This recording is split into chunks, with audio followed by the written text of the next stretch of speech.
Here, another episode of Chordplay. This is the Chords of Rick Derringer, and I've had some requests to feature some of Rick's music. And Rick Derringer is a legend of rock music, guitarist, singer, songwriter, producer. He's worked with a whole bunch of important people, over the years. And his music and his musical fingerprints are literally everywhere in the 60s, 70s, 80s, and beyond.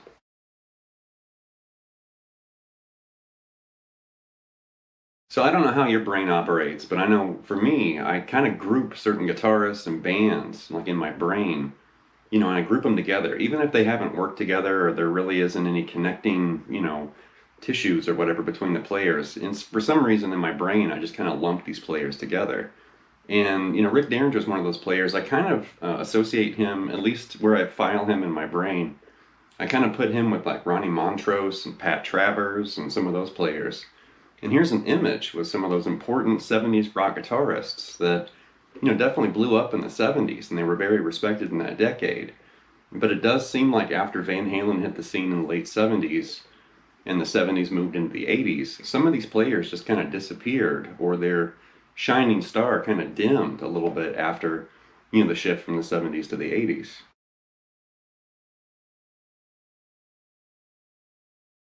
And as far as Rick's concerned, he's worked with everybody. Johnny Winter, Edgar Winter, Kiss, Alice Cooper, Bonnie Tyler, Air Supply. There's a whole bunch of people he's worked with. Famous songs that you hear on the radio and in movies and commercials and stuff like that every day. But his guitar work and his production work, as a producer, songwriting and singing and everything, it's all over the place. So here's an image with some of the artists and groups that Rick Derringer's worked with in his career.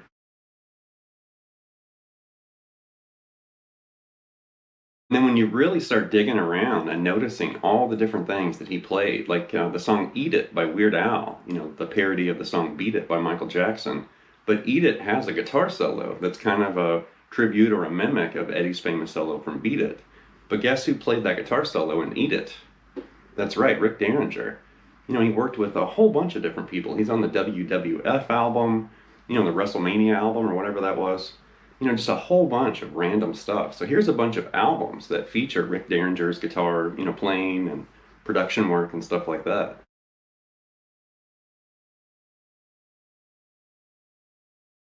The music in this episode is going to come from those early to mid 70s albums by Derringer, Rick Derringer's band. And there's some great music, that kind of push from like 1973-ish until the end of the decade. There's some great music all over those Rick Derringer albums, or Derringer.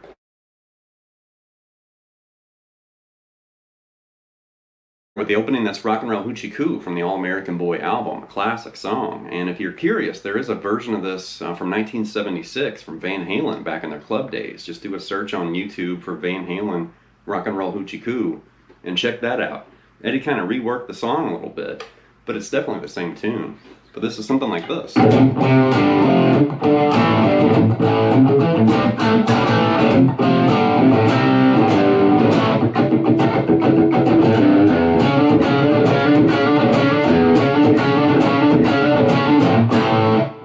In the beginning, we're just doing these fourths. It's like a partial F to a partial G right there. And then G to A right there with those partial chords. And then an A power chord. And right there. So you're kind of doing this little single note riff. And then these double stops right there. And then do that first pass with those fourths again. And then just a C power chord to a G power chord. And then an A power chord. And get kind of funky and scratchy. And then right there, it's, A to G to the low E. Get that low E open, and then he's just sliding the C sharp to D octave right there.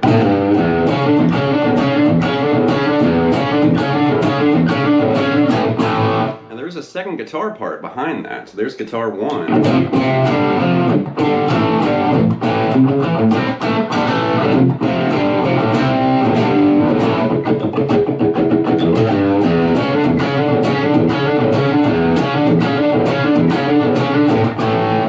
second guitar is doing these slides up there.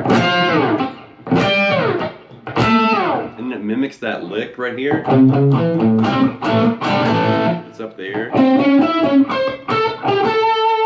then when you hear that riff again, when you hear that C, G to A, he's actually doing, what's he doing up there? He's doing, and then right there,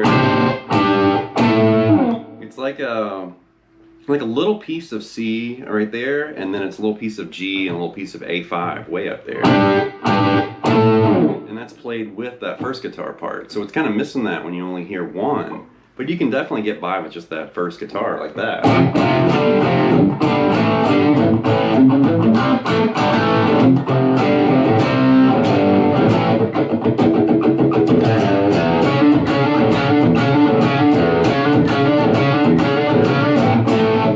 Next up is the song Sailor, and this is from the Derringer album. And while this isn't as popular or famous as Rock and Roll Hoochie Coo, it's a very influential riff, like this.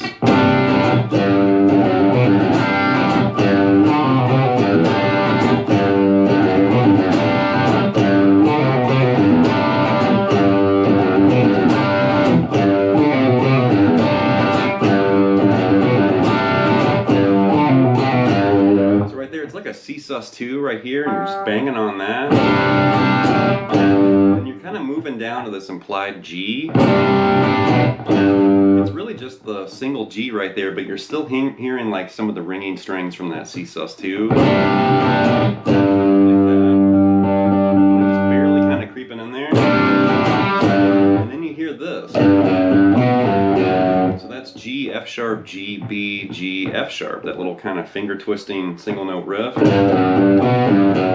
do that little C move, and then that riff. And do that C sus2 again. And the second time you're doing this D to C, slide down to B, and then grab C, B, and then G. Like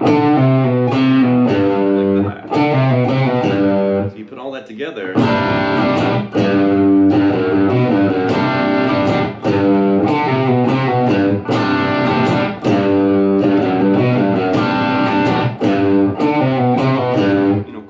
It's pretty simple, but it does remind me of a lot of other famous riffs like Stone in Love by Journey, and there's a whole bunch of songs that kind of use that G and C maneuver right there. Next up is Keep On Making Love from the Sweet Evil album, and I think Sweet Evil is the best Derringer album. It's between that one and the live album there on the wall. But Keep On Making Love is this funky groove thing, and something like this.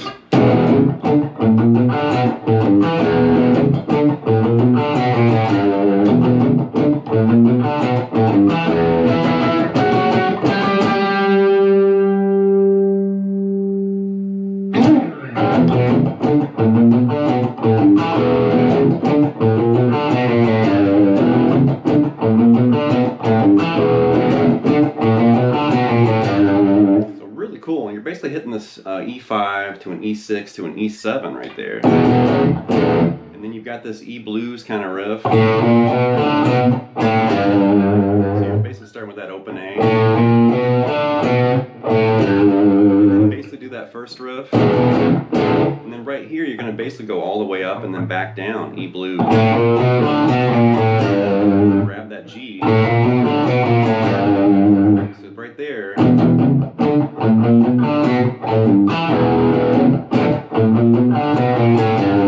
that first part again.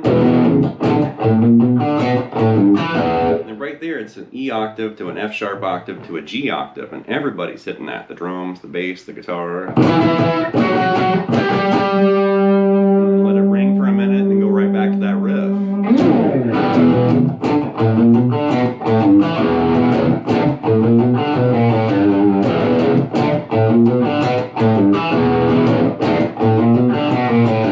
Then it moves to A and does the same thing.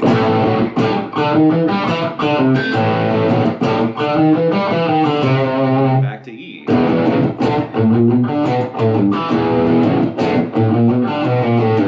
And I'm a sucker for those real funky kind of riffs where you've got a mix of chords and single notes together. It kind of reminds me of Last Child by Aerosmith, but definitely Keep On Making Love rocks. All right, next up is Sitting by the Pool from the Sweet Evil album, and this is really quirky and unusual. There's two different guitarists, and they're kind of doing this question and answer or call and response kind of thing.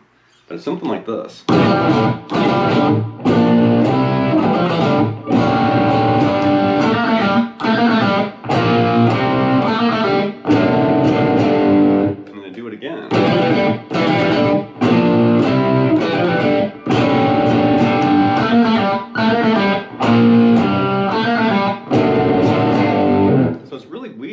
first part, I basically came up with this, and it's kind of like an implied G, but you're sliding this E to F to E, and then the open D, like that. And I think he's just sliding that, like that.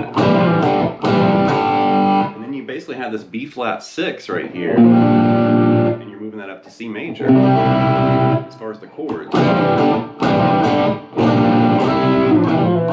And then right there, that's really unusual. So that's like an F sharp 6/9 to a G5. So just think of that G5 chord, just move it down a half step and then shift it up to G. So that first guitar part's really weird.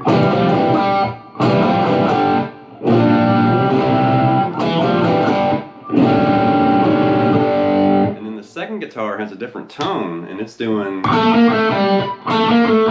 just that single, G string there, A, B flat, A to G, and then a B flat 5 to C5, and do that single note lick again, and then right there it's a D over F sharp to G5. You got to keep in mind this is the 70s, but that sounds like an 80s rock riff big time.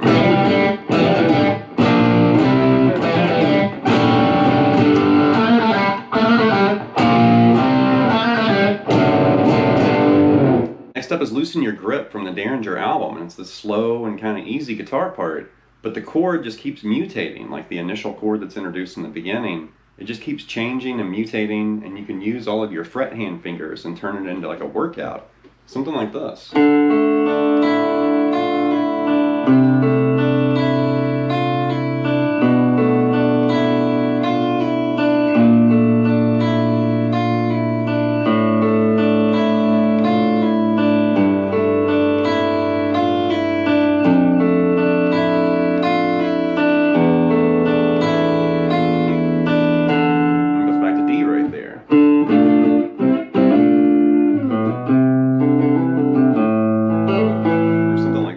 With that first part, it's really just D minor and D sus2,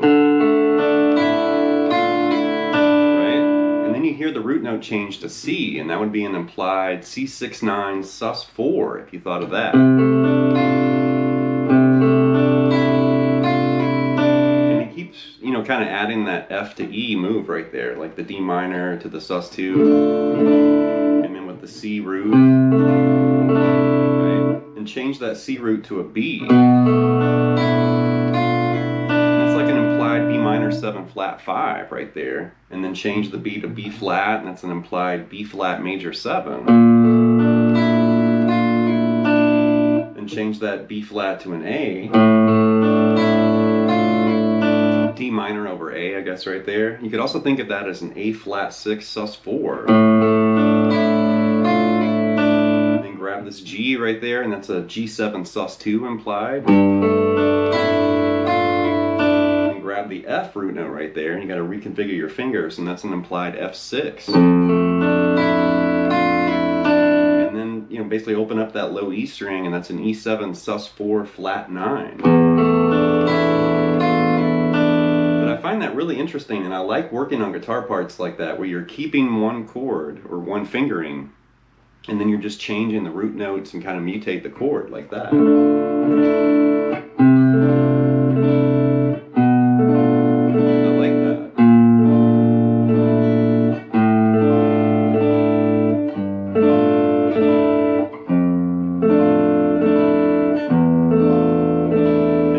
Just think of that as D minor, and you're just changing the root note.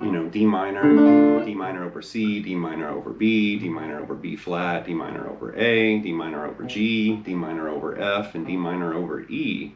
But I also like to investigate and just look at a chord and then figure out, like, what is that?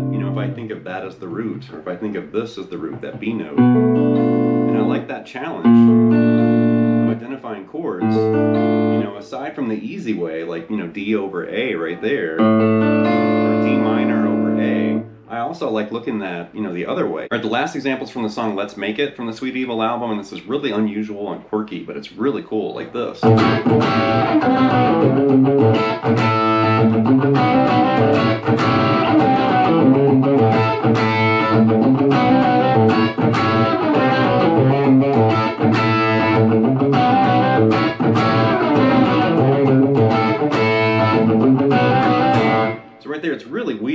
it opens with this open A and then a little piece of A7. And then he basically starts scooching down to this partial A. And then this, you know, C to C sharp. So it's really weird. And then the open A to this partial, you know, 5th fret kind of double stop right there. And then right there it's open A to C sharp, and then slide that partial B to C. And you put all that together, it's really spastic and kind of, you know, just hyperactive.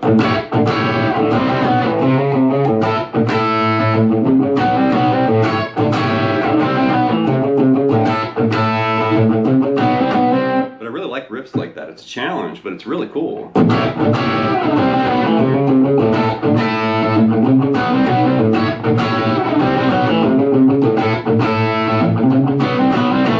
Going to wrap this episode of Chordplay with the chords of Rick Derringer. And like I mentioned at the beginning of the lesson, you know, I kind of lumped Rick into some other players from the 70s that definitely shined like the sun in the 70s, but then beyond the 70s, they didn't really, you know, kind of have the same impact or influence or whatever. But definitely Rick Derringer kind of reminds me of Ronnie Montrose, you know, a lot of, you know, session work and behind the scenes action. And they actually did appear on some albums together and kind of work together a little bit like in the studio and stuff. So it's really interesting to tap into a guitarist like this. You know, he's been on the scene since the 60s.